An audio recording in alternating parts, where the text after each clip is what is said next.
Esta é a história de um homem que pregou o amor de Deus por toda a sua vida, mas que num único momento de orgulho e arrogância, perdeu completamente o rumo daquilo que deveria representar. Um homem que escolheu a aparência no lugar da compaixão, o julgamento no lugar da misericórdia, e que pagou um preço terrível por essa escolha. Tudo começou num domingo de Páscoa de 1902, na pequena cidade de Vila Real, interior do Brasil. A igreja matriz estava repleta como sempre acontecia nos dias de festa religiosa. As famílias mais importantes da cidade ocupavam os primeiros bancos, vestidas com suas melhores roupas, ostentando joias e demonstrando sua posição social. No púlpito, o padre Alberto, um homem jovem de apenas 25 anos, conduzia a missa com voz firme e autoritária. Ele era conhecido por seus sermões severos, por sua rigidez moral, e por nunca fazer concessões quando se tratava das regras da igreja. Para ele, tudo era preto ou branco. Não havia espaço para compreensão, para circunstâncias atenuantes, para a fraqueza humana. Naquele dia, Padre Alberto falava sobre a ressurreição de Cristo, sobre a vitória da luz sobre as trevas, quando a porta da igreja se abriu com um rangido que ecoou por todo o templo. O silêncio foi imediato. Todas as cabeças se viraram, e então, ela entrou. Helena era uma mulher de 22 anos, viúva há apenas 3 meses. Seu marido, um trabalhador humilde, havia morrido num acidente na fazenda onde trabalhava, deixando-a sozinha e grávida de 7 meses. Ela vestia um vestido simples, remendado em vários lugares, limpo, mas claramente puído pelo tempo e pela pobreza. Sua barriga era evidente e impossível de esconder. Helena caminhou lentamente pelo corredor central da igreja, sob o olhar de centenas de pessoas. Alguns olhares eram de pena, a maioria era de escândalo, e alguns poucos eram de pura condenação. Ela mantinha a cabeça baixa, não por vergonha, mas porque as lágrimas que escorriam por seu rosto já eram suficientemente humilhantes. Padre Alberto desceu do púlpito. Seus passos ecoavam na igreja, completamente silenciosa. Ele parou diante de Helena e perguntou o que ela estava fazendo ali. Helena, com voz baixa mas firme, explicou que vinha buscar consolo, que seu marido havia morrido, que estava sozinha, que precisava da casa de Deus. Mas o padre não demonstrou compaixão.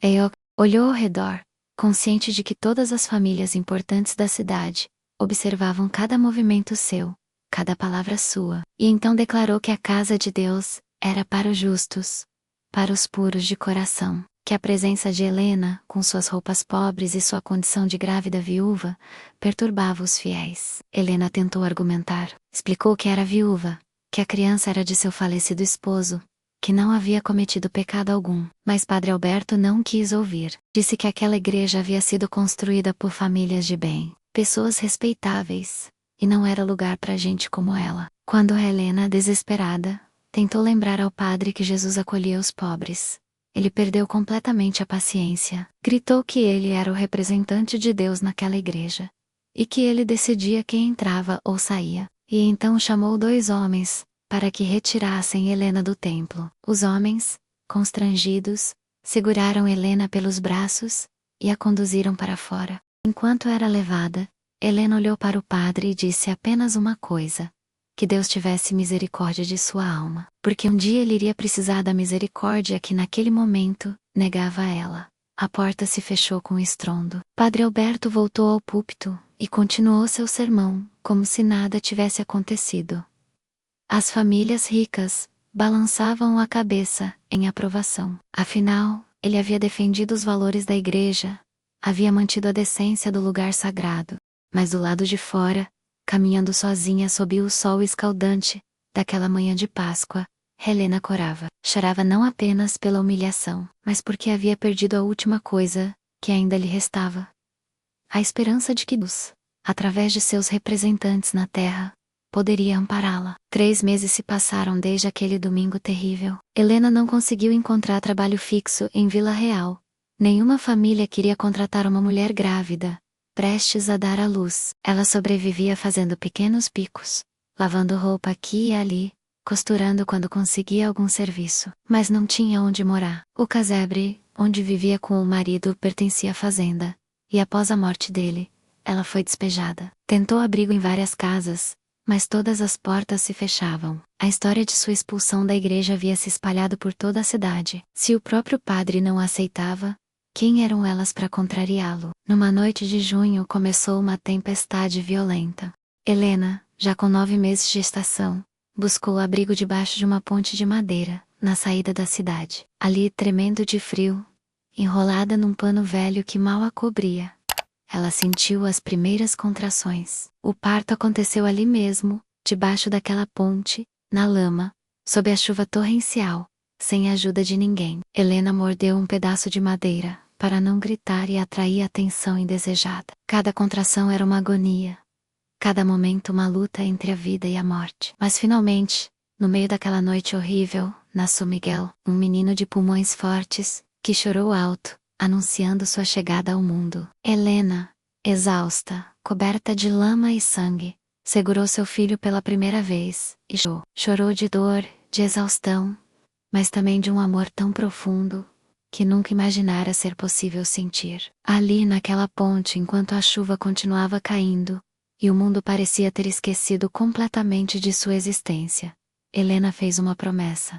Prometeu a si mesma, ao filho e a Deus, que independente de tudo, ela daria a Miguel uma vida digna, que ele nunca passaria pela humilhação que ela passou, que ele seria alguém de valor, alguém que faria diferença no mundo. Os primeiros anos foram de extrema dificuldade. Helena e Miguel dormiam onde conseguiam, às vezes em caixotes abandonados, às vezes debaixo de marquises, às vezes na mesma ponte onde ele nasceu. Helena trabalhava de sol a sol, aceitava qualquer serviço, por menor que fosse o pagamento. Lavava roupa no rio enquanto Miguel, ainda bebê, dormia numa cesta improvisada na margem. Costurava a luz de velas encontradas no lixo enquanto o menino, já com 2, 3 anos, brincava com gravetos ao seu lado. Vendia flores na praça enquanto Miguel, aos 5 anos, a ajudava separando as mais bonitas. Mas Helena não estava apenas sobrevivendo. Ela estava construindo. Cada moeda economizada, cada centavo guardado tinha um propósito. A educação de Miguel, ela havia aprendido a ler com uma professora bondosa quando criança. E todas as noites, não importava quão cansada estivesse, ela ensinava a Miguel as letras, os números, tudo o que sabia. E o menino aprendia com uma facilidade impressionante. Aos 5 anos já lia melhor que muitas crianças de dezembro. Aos 7 resolvia contas que deixavam adultos confusos. Aos 10, lia livros grossos que Helena conseguia resgatar do lixo das casas ricas. Obras que as famílias descartavam sem sequer abrir. Miguel era inteligente, mas mais que isso, era bondoso. Nunca reclamava da pobreza. Nunca questionava por que outras crianças tinham casas e ele não. Pelo contrário, ajudava a mãe em tudo o que podia, e ainda encontrava tempo para ajudar outras pessoas em situação parecida com a deles. Quando Miguel completou 15 anos, algo extraordinário aconteceu. Um médico de uma cidade vizinha, Dr. Henrique, estava visitando Vila Real quando presenciou uma cena que mudou tudo. Uma carroça havia perdido o controle na praça principal, atropelando um homem. Enquanto todos ficavam paralisados sem saber o que fazer, Miguel, que vendia flores com a mãe ali perto, correu para ajudar. Com apenas 15 anos, mas com conhecimentos que havia absorvido de livros médicos achados no lixo, ele improvisou um torniquete com seu próprio cinto, estancou o sangramento e manteve o homem vivo até a chegada de ajuda. Dr. Henrique ficou impressionado. Nunca havia visto um menino daquela idade com tanto conhecimento prático e tanta presença de espírito. Conversou com Miguel, descobriu sua história, conheceu Helena. E então fez uma oferta que parecia impossível. Levaria Miguel como aprendiz. Ensinaria tudo de medicina que sabia. E se o menino se mostrasse dedicado, o ajudaria a conseguir uma bolsa de estudos, na faculdade da capital.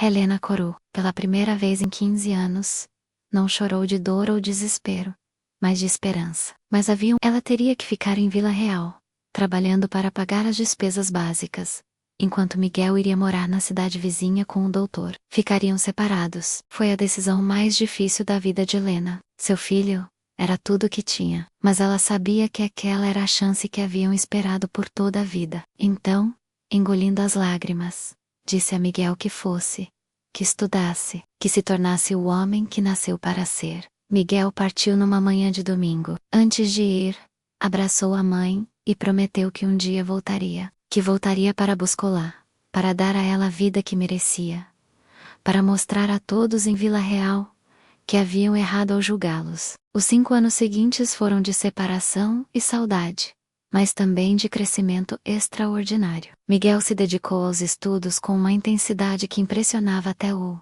Dr. Henrique. Aprendia tudo com velocidade surpreendente, demonstrava uma capacidade de diagnóstico que médicos experientes invejavam. E mais importante, tratava cada paciente rico ou pobre com a mesma dignidade e respeito. Aos 20 anos, Miguel conseguiu a bolsa de estudos e foi para a capital. Durante todo esse tempo, escrevia cartas semanais para a mãe, contando sobre seus estudos, sobre as coisas incríveis que estava aprendendo, sobre os professores que o inspiravam. Helena guardava cada carta como se fosse um tesouro. Relia todas as noites antes de dormir, mesmo que já soubesse de cor cada palavra. Aquelas cartas eram a prova de que todo o sofrimento havia valido a pena, de que a promessa que fizera naquela ponte, na noite do nascimento de Miguel, estava se cumprindo. Mas em Vila Real, a vida de Helena continuava igual. Ainda pobre, ainda lutando, dia após dia. As pessoas da cidade a conheciam como a mulher das flores, a costureira da praça. Alguns tinham pena dela, outros a ignoravam, mas ninguém realmente se importava. E Padre Alberto, que agora tinha 40 anos, e estava mais poderoso e influente do que nunca, sequer se lembrava daquela manhã de Páscoa de 20 anos atrás. 20 anos após aquele domingo fatídico, numa manhã de abril de 1922, algo inusitado aconteceu em Vila Real. Uma carruagem elegante parou em frente à igreja matriz. Não era qualquer carruagem, mas uma das mais finas, puxada por cavalos bem tratados, com acabamento que demonstrava riqueza considerável. Do interior da carruagem desceu um jovem de aproximadamente 20 anos, vestido com um terno impecável pastor areita. Aparência de alguém educado e bem-sucedido. Era Miguel, mas ninguém em Vila Real o reconheceu. Afinal, quando partira, era apenas um menino pobre, de 15 anos. Agora retornava como Dr. Miguel, recém-formado em medicina com honras máximas. Já famoso, na capital por seus diagnósticos precisos e por sua dedicação aos pacientes. Miguel não veio sozinho. Trouxe presentes caros, roupas finas e dinheiro suficiente para comprar uma casa confortável para a mãe. Encontrou Helena ainda vendendo flores na mesma praça, ainda usando roupas simples, ainda com as mãos calejadas de tanto trabalho.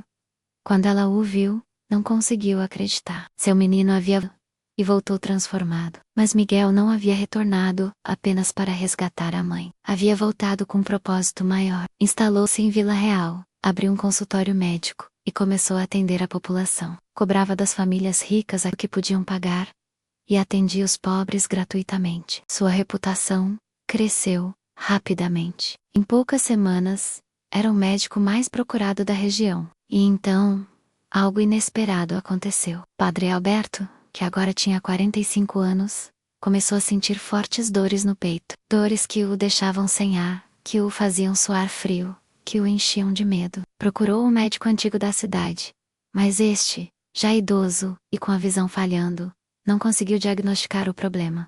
As pessoas da cidade, preocupadas com o padre, que tanto amavam e respeitavam, sugeriram que procurasse o novo médico, o Dr. Miguel. Padre Alberto, em meio à dor e ao desespero, concordou. Quando o Padre Alberto entrou no consultório de Miguel, não fazia a menor ideia de quem estava prestes a encontrar. Viu apenas um jovem médico, competente, bem vestido, que o examinou com cuidado e atenção. Miguel ouviu os sintomas, fez perguntas detalhadas, examinou o padre minuciosamente. Então diagnosticou angina pectoris, uma condição cardíaca grave, que se não tratada, poderia levar à morte em questão de semanas. Mas havia tratamento. Repulso absoluto, medicações específicas que Miguel poderia prescrever, dieta controlada. Com os cuidados adequados, Padre Alberto poderia viver muitos anos ainda. Durante as semanas de tratamento, Padre Alberto visitava o consultório regularmente. Miguel o atendia com a mesma dedicação e respeito que dispensava a todos os pacientes. Nunca foi rude,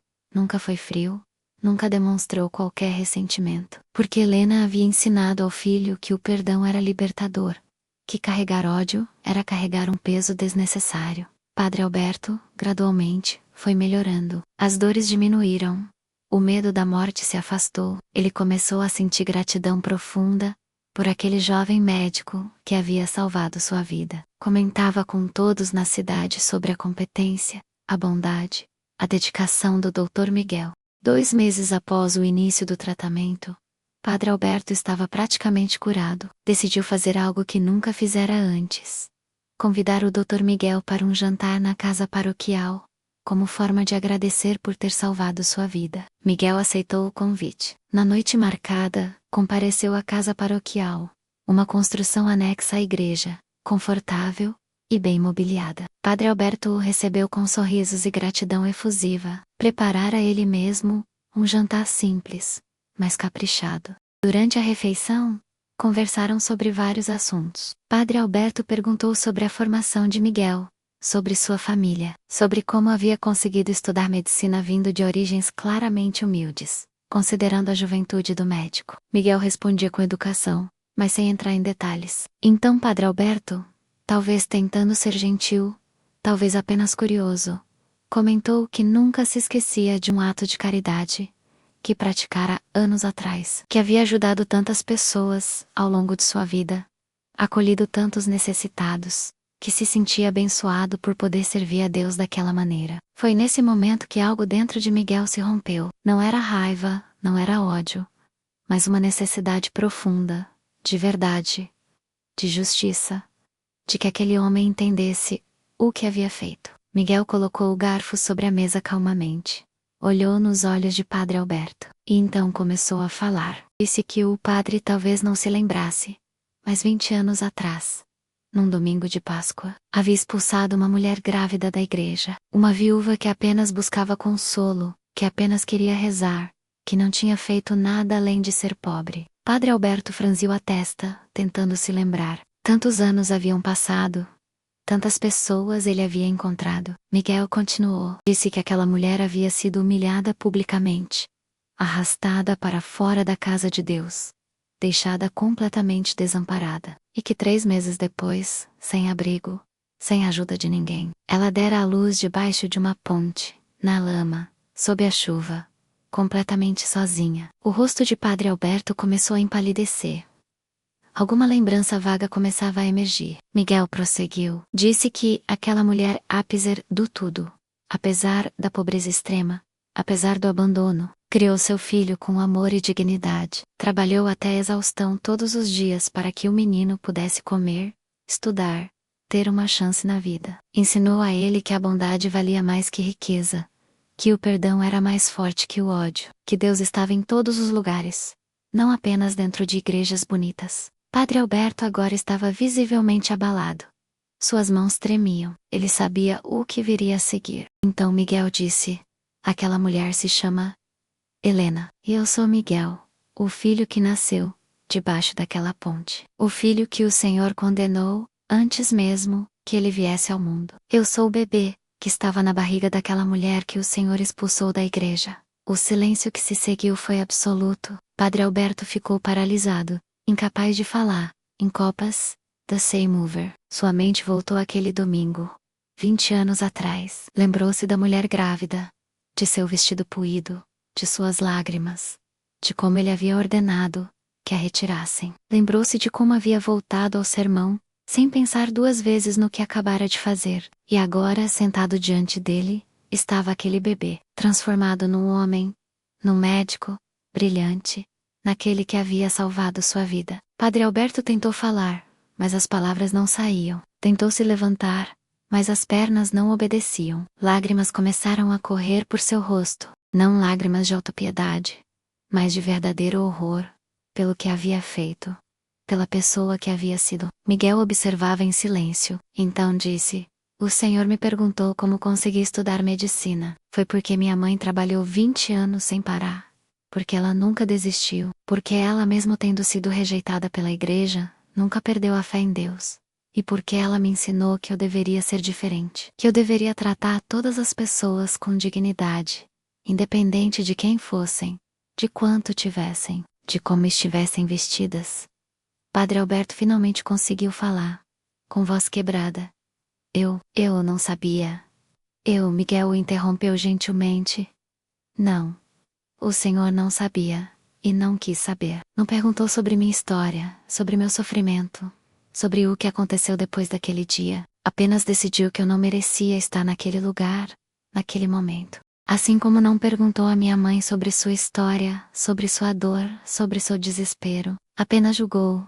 Padre Alberto caiu de joelhos ali mesmo, no chão da sala de jantar. Não era uma postura dramática ou teatral. Era o colapso genuíno de um homem confrontado com a enormidade de seu erro, com as consequências de sua arrogância, com a dor que havia causado. Ele implorou perdão. Disse que passaria o resto da vida tentando se redimir, que renunciaria ao cargo, que doaria tudo o que tinha, que nunca poderia desfazer o que fez, mas que faria qualquer coisa para compensar. Miguel permaneceu sentado, observando. Então, calmamente disse: "O Senhor salvou minha vida nas últimas semanas, padre. Literalmente salvou. E sabe qual foi a primeira coisa que minha mãe disse quando contei que estava tratando do padre da igreja?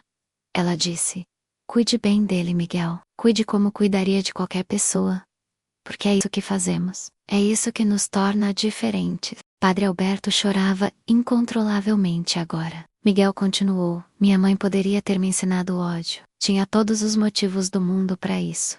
Mas escolheu me ensinar perdão. Então sim, Padre Alberto, eu o perdoo porque minha mãe me ensinou que carregar ressentimento é como beber veneno, esperando que o outro morra. Perdoo porque aprendi que todos nós somos falhos, todos nós cometemos erros terríveis, e todos nós merecemos uma chance de redenção." Fez uma pausa, então acrescentou: "Mas perdoar não significa que o Senhor fez foi certo. Não significa que não houve consequências. Significa apenas que eu escolho não deixar que seu erro defina minha vida. Significa que eu escolho ser livre." Miguel se levantou para sair. Antes de alcançar a porta, virou-se uma última vez. "Minha mãe está viva. Mora aqui em Vila Real. Durante todos esses 20 anos ela nunca mais pisou numa igreja. Nunca mais tentou. O Senhor destruiu algo nela naquele dia, padre. Algo que talvez nunca possa ser reconstruído. Mas ela é a pessoa mais bondosa e generosa, mais próxima de Deus que já conheci. Porque ela não precisou de paredes bonitas ou sermões eloquentes para encontrar Deus. Ela o encontrou no amor que tinha por seu filho, na força que teve para seguir, na capacidade de perdoar, mesmo quando parecia impossível." E então Miguel saiu, deixando Padre Alberto sozinho, com seu arrependimento, suas lágrimas, e o peso esmagador de entender completamente o que havia feito. Nas semanas que se seguiram, Padre Alberto mudou completamente. Renunciou ao cargo de pároco, dizendo apenas que não era mais digno de representar Deus. Doou grande parte de seus bens pessoais para obras de caridade. Começou a trabalhar voluntariamente numa casa de acolhimento para gestantes desamparadas, servindo exatamente aquelas mulheres que antes julgava e rejeitava. Procurou Helena várias vezes, tentando pedir perdão diretamente a ela. Mas Helena, embora educada, não quis recebê-lo. Não por ódio, mas porque algumas feridas eram profundas demais, algumas humilhações grandes demais. Ela havia perdoado no coração, mas não sentia necessidade de vocalizar esse perdão para quem a havia ferido. Miguel continuou seu trabalho como médico em Vila Real, tornou-se Amadou Portudus, especialmente pelos mais pobres, que finalmente tinham acesso a cuidados médicos de qualidade, sem precisar pagar. Comprou uma casa confortável para a mãe, garantiu que ela nunca mais precisasse trabalhar até a exaustão. E Helena, pela primeira vez na vida, conheceu paz. Não a paz de quem foi vingado, mas a paz de quem sobreviveu do convento. De quem criou algo belo mesmo, nas circunstâncias mais terríveis. 5 anos depois daquele jantar revelador, Padre Alberto faleceu. Não como o pároco poderoso e respeitado que foi, mas como um homem simples que dedicou seus últimos anos, tentando compensar os erros de uma vida inteira. No leito de morte, suas últimas palavras foram um pedido: que chamassem Dr. Miguel. Quando Miguel chegou, Padre Alberto segurou sua mão com força surpreendente para alguém tão frágil, e sussurrou: obrigado, obrigado por me mostrar quem eu deveria ter sido, por me dar a chance de morrer, sendo uma pessoa melhor do que vivi sendo. Miguel permaneceu ali até o fim, segurando a mão do homem, que havia causado tanto sofrimento a ele, e a sua mãe, mas que também havia experimentado a verdadeira redenção. No funeral, poucas pessoas compareceram. Afinal, Padre Alberto não era mais o líder carismático da igreja. Era apenas um velho que havia trabalhado silenciosamente ajudando os necessitados. Mas Miguel estava lá. E, ao lado dele, pela primeira vez em 25 anos estava Helena. Ela não entrou na igreja. Ficou do lado de fora, observando. E quando tudo terminou, disse ao filho: ele encontrou seu caminho de volta. No final, isso é tudo o que podemos pedir, que encontremos nosso caminho de volta. Esta é a história de um homem que julgou e foi julgado, de uma mulher que sofreu e perdoou, e de um filho que aprendeu que a verdadeira força não está na vingança, mas na capacidade de ser melhor do que aqueles que nos feriram. Porque no final, o que define nossa vida não são os erros que cometemos ou os sofrimentos que enfrentamos. É o que escolhemos fazer com essas experiências. É se permitimos que nos destruam, ou se as usamos para construir algo melhor. Padre Alberto escolheu o orgulho e pagou com décadas de arrependimento. Helena escolheu o amor e foi recompensada com um filho extraordinário. E Miguel escolheu o perdão e encontrou liberdade. Estas são as escolhas que todos nós fazemos, de dos ou os dias, e são essas escolhas que no final revelam quem realmente somos.